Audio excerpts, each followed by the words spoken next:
አጥፋ ሮቤል ደም አታፍስሱ በዚህች ምድረ በዳ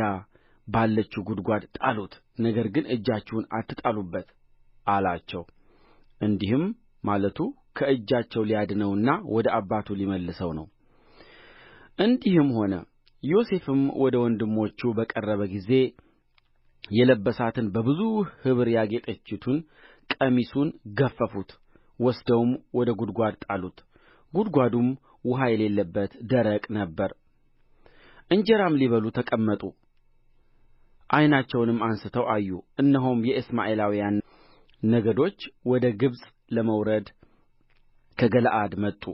ግመሎቻቸውም ሽቱና ባለሳን ከርቤም ተጭነው ነበር ይሁዳም ወንድሞቹን እንዲህ አላቸው ወንድማችንን ገድለን ደሙን ብንሸሽግ ጥቅማችን ምንድር ነው ኑ ለእስማኤላውያን እንሽጠው እጃችንን ግን በእርሱ ላይ አንጣል ወንድማችን ሥጋችንም ነውና ወንድሞቹም የእርሱን ነገር ሰሙት የምድያም ነጋዶችም አለፉ እነርሱም ዮሴፍን አንሥተው ከጕድጓድ አወጡት ለእስማኤላውያንም ዮሴፍን በ20 ብር ሸጡት እነርሱም ዮሴፍን ወደ ግብፅ ወሰዱት ሮቤልም ወደ ጕድጓዱ ተመለሰ እነሆም ዮሴፍ በጕድጓድ የለም ልብሱንም ቀደደ ወደ ወንድሞቹም ተመልሶ ብላቴናው የለም እንግዲህ እኔ ወዴት እሄዳለሁ አለ የዮሴፍንም ቀሚስ ወሰዱ የፍየል አውራም አርደው ቀሚሱን በደም ነከሩት ብዙ ኅብር ያለበትን ቀሚሱንም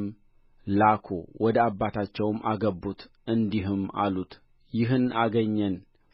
ይህ የልጅህ ልብስ እንደ ሆነ ወይም እንዳልሆነ እስኪ እየው እርሱም አውቆ የልጄ ቀሚስ ነው ክፉ አውሬ በልቶታል ዮሴፍ በእርግጥ ተቦጫጭቋል አለ ያዕቆብም ልብሱን ቀደደ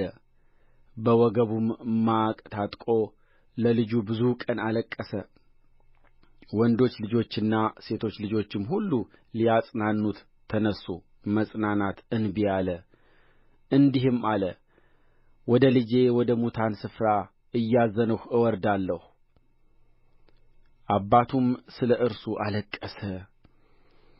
እነዚያ የምድያም ሰዎች ግን ዮሴፍን በግብፅ ለፈርዖን ጃንደረባ ለዘበኞች አለቃ